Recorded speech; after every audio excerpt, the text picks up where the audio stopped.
결국엔 중국 비중이 높은 기업들은 이게 어쩔 수 없이 불편해요. 네. 그래서 요즘에 보면 사실 이제 SK하이닉스나 삼성전자도 일단 매출의 많은 부분이 중국이고 그렇죠. 중국에서 또 삼성전자는 D램 같은 경우 한 30% 아니, 낸드를 한 30% 생산을 하고요. 네. 자기 전체. 그리고 하이닉스는 D램을 한 40%를 중국의 네. 그 우시 공장 이런 데서 하기 때문에 굉장히 이제 미국과 중국이 다툴 때 미국 입장에서는 중국에 투자하지 말라 그랬거든요. 네. 그러면은 그 공장들은 계속 업그레이드를 해줘야 되거든요. 네. 못해요. 하는 순간 이제 뭐 제재 들어갈 수도 있는 그러네요. 거고. 네. 그리고 미국에 또 투자도 해야 되는데 네. 이제 보조금 당연히 못 받을 수도 네. 있고. 그러니까 이게 굉장히 좀 진퇴양난이고. 근데 물론 이제 삼성과 SK하이닉스도 계획은 있으니까 다른 데로 공장을 뺄 수도 있겠죠. 네. 예, 그렇지만 그 비용은 또 어마어마하죠. 어마어마한 그렇죠. 거니까 이게 뭐 말처럼 간단한 문제 아니고 또 한 가지가 중국의 어쨌든 수출 의존도가 굉장히 높은 기업들이 많을 거란 네. 말이에요. 이 기업들은 이제 중국이 뭐 그냥 시장 경제처럼 그냥 가만히 두면 상관이 없는데 혹시라도 옛날에 사드처럼 네. 뭐 의도적으로 좀 이렇게 해버리면 암암리에 네. 그러니까 사실 옛날에 지금은 이제 엔터주들 입장에서는 오히려 이제 엔터 운영하시는 분들은 오히려 더 좋아질 수도 있는 게 옛날에는 중국 비중이 정말 높았어요. 엔터 오히려 하면 그 그냥 사이에 좀 줄였군요. 네, 근데 네. 중국이 그때 사드 터지고는 아예 그냥 뭐 엔터 뭐 콘서트를 뭐 어떻게 아무것도 합니까? 못하겠죠. 네. 옛날에 그 김수현 씨가 그 별그대에서 별그대. 대박 나가지고 네.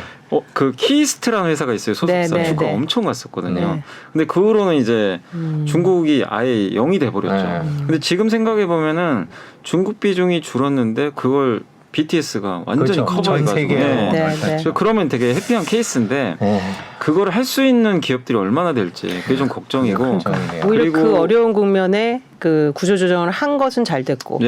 그러니까 아모레퍼시픽 같은 경우는 사실 그런데도 불구하고 계속 의존도가 높다 보니까 높다 좀 보니까요. 이번에 좀 타격이 있는 거죠. 그러니까 아모레도 이번에 실적이 너무 안 좋게 네, 나왔잖아요. 네. 근데 이제 아모레는 중국 비중이 설화수 같은 것도 되게 높은데 그래서 아모레도요, 뭐 당연히 경영자도 모르는 게 아니니까 뭐 미국, 유럽에도 계속 이렇게 노력을 해요. 그 브랜드도 만들고. 네. 근데 안 돼요. 네, 쉽지는 이게 않아서. 쉽지가 않아요. 네, 그렇죠. 그러니까 이게 K-팝처럼 잘 되면 상관이 없는데 네, 화장품은 예. 또 좀 쉽게 안 되고 근데 또 반대로 그 음식료는 또 잘 돼요. 음식료는 또 중국 외에도 잘 되긴 하는데 네. 근데 그게 뭐 아무리가 노력한다고 해서 될 문제는 아니고 그 이쪽 서양 쪽에 소비자들이 그렇죠. 받아줘야 되는데 좀 시간이 필요한 것 같고 그래서 어떻게 보면 지금은 중국 비중이 오히려 없는 기업들이 사실 좀 편해요. 편하다. 그 대표적인 게 이제 엔터라든가 아니면은 자동차. 자동차 투자하신 분들 중에서 이제 옛날에 이런 분들이 있었어요. 중국에서 옛날 현대차 정말 잘 나갔는데 네. 완전히 그냥 망가져 버렸잖아요. 네. 점유율이 없어요. 뭐 일도 안 될 거예요. 그래서 이거 중국 시장이 이렇게 큰데 현대차 이거 높은 밸류 못 준다. 막 이런 분이 있었는데 지금 바뀌었어요. 오히려 중국이 중국이 차라리 오히려 없어요. 낮으니까. 예. 아예 왜냐하면 거의 미국, 유럽 의존도가 너무 높잖아요. 그렇죠. 근데 어차피 중국에서는 이제 안 되는 건 다 알고 있으니까 그 리스크는 이제 아닌 거예요. 역으로 보면. 시청자분들 궁금하신 건 반도체 얘기일 네. 것 같아요. 지금 저희가 이제 미중 갈등 얘기를 하면서 네. TSMC 얘기를 조금 했고요. 그 미국이 반도체 지원법을 네네. 통과를 시켰잖아요. 이제 그거의 영향은 어떻게 보십니까? 결국에는 그 미국의 반도체 지원법 역시 이제 중국을 따로 그렇죠. 빼겠다라는 반영하나 거고 보죠. 뭐 얼마 전에 칩포라 그래서 네. 한국, 미국, 대만, 일본이 반도체와 관련된 동맹을 맺기도 했는데요. 지금 이런 미중 갈등, 신냉전이 우리 반도체 기업들한테는 어떤 영향을 미칠까요? 일단 이제 뭐 증권사에서도 이제 많은 애널리스트분들이 보고서를 좀 쓴 게 있는데 보고서, 그거 좀 예. 참고해서 말씀을 네. 드리면 네. 일단 이제 지난주에 가결이 됐고 이제 바이든 대통령이 서명만 하면 이제 통과가 되는 건데 총 이제 520억 달러를 이제 지원을 하는 거잖아요. 네. 보조금. 여기에 핵심은 뭐냐면 이제 세액 공제도 해주고 네. 세액 공제가 엄청나요. 25%. 25%. 예. 네. 우리 한국 같은 경우 대기업이 6에서 8% 정도 받는데 네. 어마어마한 거죠 사실은. 예. 그러니까 엄청 밀어주겠다고 네. 이제 선언을 한 거네요. 미국에 지어라. 지어라. 네. 우리가 그냥 전폭적으로 다 지원해 줄 테니까.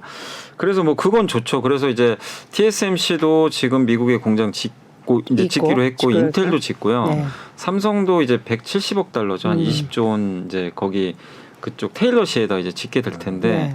그거 말고도 삼성이 이제 이건 공식적으로 발표한 건 아닌데 그때 언론 보도를 보니까 그쪽에 그 텍사스 쪽이었네요. 아무튼 향후에 200조 한 10년 동안 200조 투자하겠다는 그 투자 계획서를 또 네. 제출했다라고 하는데 결국에 이제 이런 대표적인 반도체, 특히 파운드리 3사죠.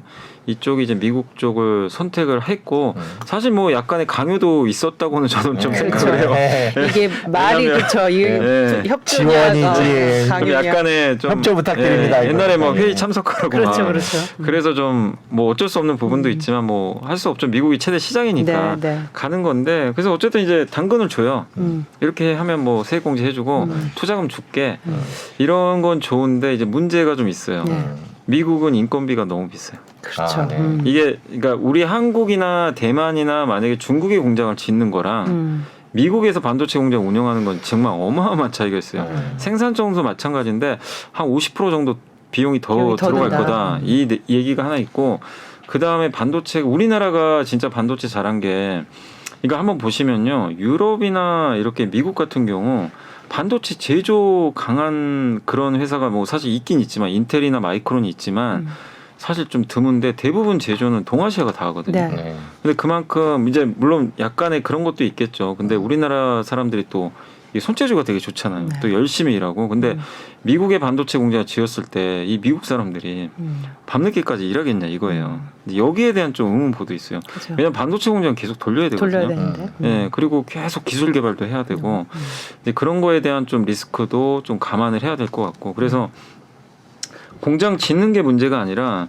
향후에 운영할 때 각종 좀 문제들이 좀 발생하지 않을까 네. 이런 좀 부담이 있어요. 근데 미국에는 가야 되는데 이거를 미국 사람을 고용을 해야 되잖아요. 그 목표가 그거잖아요. 미국 사람 고용하라는 거니까. 근데 거기서 어쨌든 생산성에 대한 문제를 어떻게 해결할 거냐. 그렇죠. 예, 4년간 25% 세액 공제해 주는 만큼의 생산성 향상이 나와야 있을 것인가. 되는데 예. 이게 어쨌든 우리 한국이 짓는 것보다 생산성이 떨어지면 사실 뭐 기업 입장에서는 결국에는 뭐 돈이 더 지출될 수밖에 그렇죠. 없는 거고 그래서 요게 좀 하나의 좀 불편한 이슈고 다만 이제 여기서 우리가 좀 하나 더 생각해야 될 건 미국이 이런 걸 하는 이유는 결국 두 개거든요. 네. 하나는 고용 창출이 하나 있고 하나는 중국을 이제 아예 완전히, 이 네. 세계에서 퇴출시켜 버리겠다. 네, 네. 중국 들어오지 마. 근데 미국과 대만이 아니 그러니까 한국과 대만이 중국에 수출을 많이 하니까 뭐 반도체 장비도 수출하잖아요. 이런 상황에서는 중국이 언제든지 이게 나올 수 있다고 지금 보고 있는 것 같아요. 그래서 치포 동맹인가요? 그렇죠. 치포 동맹을 묶어서 아예 그냥 중국하고 아무것도 못하게 하자. 이런 건데 지금 대만하고 일본은 여기에 찬성을 했고요. 네. 한국은 아직은 입장 발표를 안 했죠. 안 했죠. 예. 근데 이제 대만, 일본은 들어가기로 했단 말이에요. 네. 근데 만약에 치포 동맹에 들어가게 되면 이제 중국과는 사실상 뭐 반도체 장비라든가 이런 이제 거래도 굉장히 힘들어질 거고 또 우리나라는 아까 말씀드린 반도체 공장이 중국에 있단 말이에요. 네. 이게 또 딜레마예요. 네. 굉장히 그러니까요. 그 수요가 중국이 우리나라 반도체 한 40%가 중국이 수출되거든요. 네. 근데 중국이 지금 또 어떤 식으로 나올지 모르는 상황이고 수요를 우리가 이걸 포기를 할 수도 없는 상황인데 그 정도로 작은 규모가 아니에요. 그러니까 이게 단기적으로는 되게 좀 어려워요. 근데 이제 중장기적으로는 이런 시각들이 좀 많아요. 중장기적으로는 굉장히 호재다. 네. 왜냐하면 우리나라가 어쨌든 제일 지금 무서워하는 게 중국이 반도체 자립하는 거예요. 네. 자립하는 순간 삼성전자 하이닉스의 밸류에이션이 급격히 떨어져 버립니다. 주가가 반토막 날 수도 있어요. 잘못하면. 왜냐하면 자기네들이 만들기 시작하면 삼성과 하이닉스 매출의 많은 부분이 중국에 메모리 반도체 수출하잖아요. 네. 이걸 만약 중국이 자기네가 한다고 상상을 한번 해보세요. 이 시장이 그냥 없어져 버리는 거예요. 네. 그러면 이제 LG 디스플레이처럼 돼버리는 거죠. 네. 잘못하면. 잘못하면. 네, LG 디스플레이가 중국의 BOE 때문에 완전히 망가진 그렇죠. 건 아마 알고 네, 계실 우리나라 거예요. 디스플레이가. 네, 그래서 근데 미국이 알아서 그걸 못하게는 막아주거든요. 그래서 장기적으로는 삼성 하이닉스 입장에서는 잠재적 경쟁자를 막아주는 거기 때문에 네. 굉장히 긍정적일 수는 있는데 네. 문제는 당장에 그렇죠. 근데 이게 단기적인 참 이 문제. 중간에서 정말 곤란할 것 같아요. 이거를 이제 조만간 결정을 해야 될 것 같은데 사실 미국도 한국의 이런 저간의 사정을 모르는 바는 아닐 거고 네. 그러면 너희들의 어떤 우리에 대한 협조를 보여달라 이런 하여튼 네. 공격적인 요구일 텐데 중국은 반응이 어떤가요? 중국은 지금 굉장히 이제 날석에 미국의 반도체에 반응하죠. 대해서. 예. 네. 뭐 그러니까 중국 입장에서도 굉장히 좀 불편하겠죠. 그리고 특히 중국은 지금 목표가 반도체 자립이거든요. 네. 굴기니까 네.